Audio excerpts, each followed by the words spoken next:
Assalamualaikum warahmatullahi wabarakatuh, pemirsa sekalian. Alhamdulillah, kita masih bisa berjumpa dalam channel Hasbi The Bus,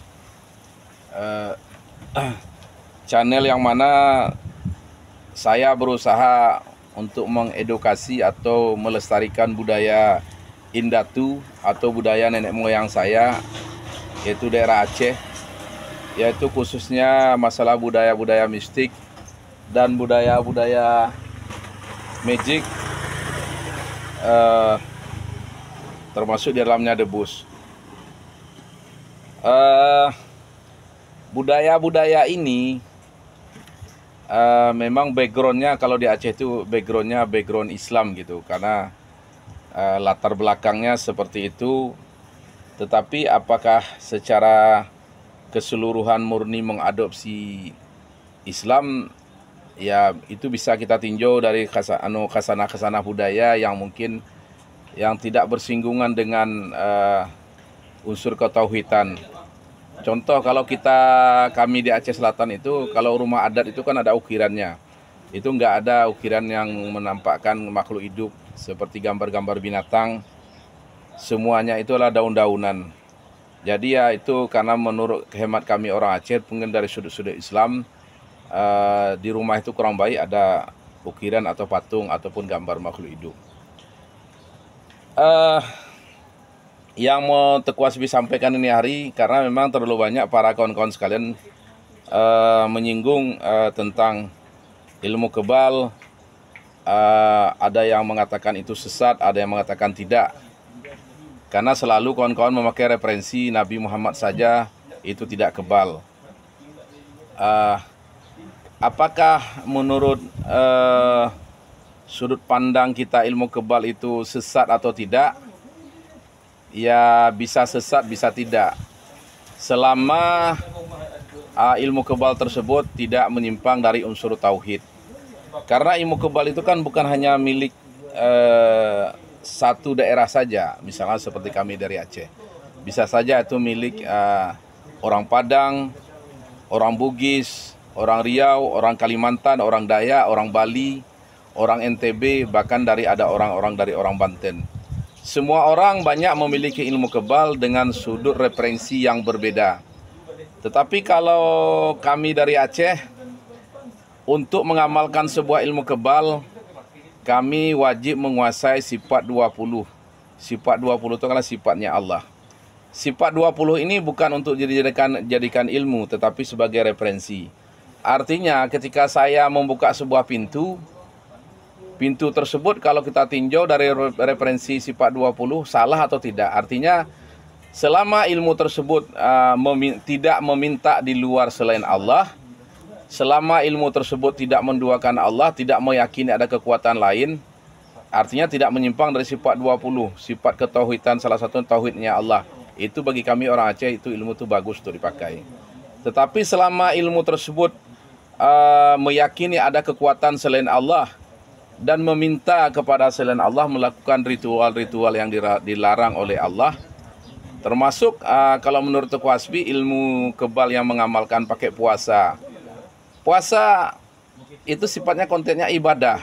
Kalau kita melakukan ibadah tersebut karena ilmu kebal, kalau menurut Teku Hasbi itu sudah salah. Puasa ya ibadah kepada Allah.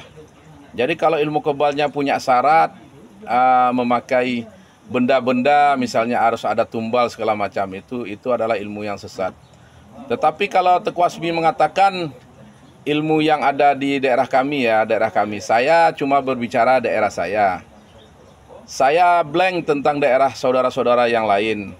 Jadi tidak mungkin saya memberikan penjelasan pendapat tentang suatu wilayah saya tidak tahu. Tapi kalau khusus Aceh Selatan, insya Allah ilmu kebalnya malah kalau menurut saya ya itu tauhid yang tingkat tinggi.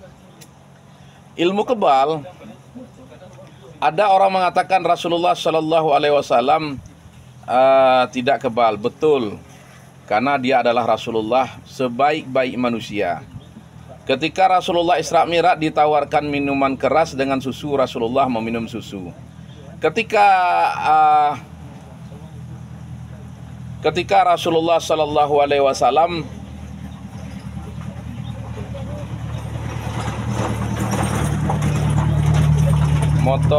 mobil Datsun angkat pasir. Ketika Rasulullah Shallallahu Alaihi Wasallam berkunjung di kota Taif, itu Rasulullah dilempari dengan batu dan dilempari dengan kotoran. Rasulullah terluka. Lantas malaikat penunggu daerah Taif tersebut menawarkan diri untuk mengangkat bumi Taif tersebut untuk dibantingkan ke bumi, artinya untuk menghancurkan orang-orang Taif. Tapi Rasulullah tidak mau karena dia adalah sebaik-baik manusia. Tapi kalau itu saya, Tuku Hasbi, ketika saya dihajar, dikeroyok oleh satu orang kampung, datang malaikat menawarkan, ya Tuku Hasbi, ini saya malaikat penunggu tempat ini, kalau kamu mau nih orang wilayah ini saya balikkan semua. Mungkin saya suruh balikkan. Itu karena saya bukan manusia sempurna. Tapi Rasulullah ketika diberi pilihan dia tidak mau memilih. Rasulullah bisa saja ketika pedang dan tombak menghadang kepada beliau, pedang tersebut dia katakan meleleh atau berhenti, bisa. Tetapi Rasulullah tidak mau itu. Karena memang Rasulullah dan para sahabat itu dia ingin mati syahid, bercita-cita mati syahid, dan luka bekas perperangan itu adalah suatu bukti besok di akhirat. Tidak sama tauhid Rasulullah dengan kita. Dan ketika Rasulullah menahan lapar yang begitu erat, ya, menahan lapar sehingga di pinggang Rasulullah itu disematkan batu saking laparnya. Ada malaikat gunung Tur itu ditawarkan gunung Tur itu untuk dijadikan emas dan diberikan kepada Rasulullah. Rasulullah tidak mau. Tapi coba tawarkan kepada saya atau kepada Anda. Enggak usah kan sebuah gunung ditawarkan jadi emas. Satu batu kecil saja ditawarkan kepada saya jadi emas, akan saya ambil. Karena saya bukan manusia sempurna, bukan Rasulullah. Nah, kalau memang Rasulullah tidak memiliki ilmu kebal, bukan berarti ilmu kebal tersebut sesat. Nah, ada nabi yang kebal, ada nabi yang kuat, namanya Sama'un. Dia berperang sendiri dan bisa mengalahkan ribuan pasukan Romawi. Kulitnya kebal dan dia cukup kuat itu. Karena dia memang meminta kebal dan kuat. Ada nabi yang mampu menggenggam besi itu bisa terbentuk begitu. Nabi Daud. Nabi Daud itu besi ditaklukkan kepada Nabi Daud. Maka di era Nabi Daud itulah dibuatlah peralatan perang dari besi. Nah, kalau seandainya itu ditawarkan kepada saya bisa meremas besi meleleh, saya akan ambil itu. Tapi Rasulullah Shallallahu Alaihi Wasallam sebaik-baik manusia, dia tidak akan memberikan contoh yang sia-sia. Dia tidak meminta ilmu kebal kepada Allah. Dan bukan berarti ilmu kebal tersebut sesat. Jadi Allah itu sendiri, wallahu allazi la ilaha illa wa alimul ghaibi wa syahadati wa rahmanur rahim. Wallahu allazi la ilaha illa wa al malikul qudusus salamul mu'minul muhaiminul azizul jabarul mutakabir subhanallah ya amma yusyrikun. Saudaraku sekalian, Allah itu memiliki nama-nama yang bagus atau asmaul husna. Memintalah dengan nama tersebut. Misal Allah memiliki nama Ghani, ya Ghani, yang maha mengayakan. Ketika kita meminta ya Ghani, kayakan saya, wahai yang maha kaya, itu dibenarkan dalam Islam.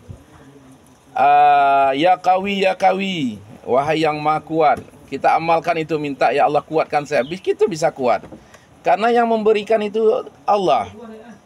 Jadi justru kalau menurut saya ilmu kebal itu adalah tauhid tingkat tinggi, keyakinan tingkat tinggi kepada Allah Azza wa Jalla. Ilmu kebal yang menyandarkan diri kepada Allah, meminta kepada Allah.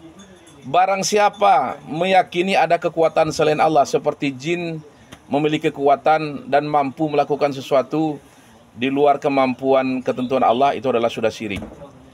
Jadi intinya, siapapun meminta kepada batu yang mengabulkan Allah. Kenapa kita tidak langsung meminta kepada Allah? Bahasa kasarnya begini.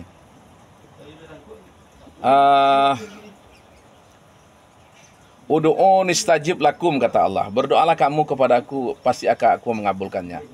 Dan Allah itu mengatakan Allah memiliki rahmat. Memintalah kepada Allah. Dan Allah berulang-ulang, ingat Allah itu bukan pendusta. Kalau saya berbicara mungkin ada dusta, tapi kalau Allah tidak. Allah berulang kali mengatakan, mintalah kepadaku, pasti aku akan mengabulkannya. Dan ada hadis Rasulullah Sallallahu Alaihi Wasallam, barang siapa wudhu dengan sempurna, lalu mengerjakan salat sunat dengan 2 rakaat. Setelah itu dia memuji Allah, lantas dia meminta apapun kepada Allah, apakah urusan dunia, urusan akhirat, pasti dikabulkan oleh Allah. Bagaimana kalau itu saya minta kebal? Bukankah Allah Maha memberi? Dan saya meminta kepada Allah, bukan kepada batu, bukan kepada gunung. Jadi hati-hati saudaraku yang mengatakan ilmu kebal itu sesat. Mungkin Anda belum masuk ke wilayah itu, langsung Anda menjustifikasi itu syirik. Ketika Anda mengatakan orang sesat dan syirik, kenyataannya orang tidak seperti itu, ada kemungkinan Anda besok waktu mati, Anda justru masuk ke dalam tempat syirik dan sesat. Jadi saudaraku sekalian, apapun intinya ketika kita meminta kepada Allah Azza wa Jalla, itu adalah tauhid yang tingkat tinggi. Meminta dengan keyakinan penuh bukan kepada apapun, termasuk kepada malaikat kita tidak meminta, termasuk kepada apapun kita hanya meminta kepada Allah Azza wa Jalla. Jadi walaupun Rasulullah tidak mencontohkan untuk kebal ini, bukan berarti kebal itu sesat. Beda dengan konteks ibadah. Kalau ibadah itu wajib kita mengikuti Rasulullah SAW. Ibadah selama tidak ada anjuran, tidak ada contoh dari Rasulullah, jangan kita lakukan. Karena mungkin ada sebagian orang mengatakan itu bid'ah. Bid'ah itu artinya mengada-ngada dalam urusan ibadah. Dalam urusan ibadah, bukan urusan dunia. Jadi kalau ada orang mengatakan, oh Rasulullah tidak pernah naik pesawat, berarti kalau kita naik pesawat sudah bid'ah. Bukan itu. Naik pesawat itu urusan dunia. Tetapi kalau pergi ke hajinya itu kita robah-robah, di situ yang salah. Jadi dalam konteks ini adalah yang harus kita tiru dalam konteks ibadah Rasulullah. Dan kalau konteks urusan dunia, ada nggak larangan Rasulullah SAW? Jadi kalau konteks ibadah, kita lakukan berdasarkan konteks hadis atau sunnah Rasulullah atau contoh atau diamnya Rasulullah. Diamnya Rasulullah itu begini. Saya misalnya hidup di zaman Rasulullah, ketika saya melakukan zikir begini dilihat oleh Rasulullah. Rasulullah diam, artinya Rasulullah tidak melarang, itu artinya benar. Tapi kalau konteksnya itu urusan dunia, bukan ibadah ya, Rasulullah ada larangan-larangan biasanya. Jadi kalau kita duduk di pinggir jalan, ada larangannya begini. Kalau maghrib kita jangan keluar rumah, ada larangannya karena saat itu adalah waktunya setan berkeliaran. Jadi selama itu tidak ada larangan, adakah Rasulullah melarang kita meminta kuat kepada Allah? Adakah Rasulullah melarang kita meminta kebal? Tidak ada. Minta apa saja kepada Allah. Kalian lihatlah betapa kasih sayangnya Allah. Allah Maha memberi. Cobalah Anda minta sesuatu kepada Allah yang kira-kira tidak masuk akal. Yang nggak masuk akal, coba minta. Jadi jika itu terkabul, maka yakinlah bahwa Allah itu ada, Tuhan itu ada. Maka itulah tauhid tingkat tinggi. Assalamualaikum warahmatullahi wabarakatuh.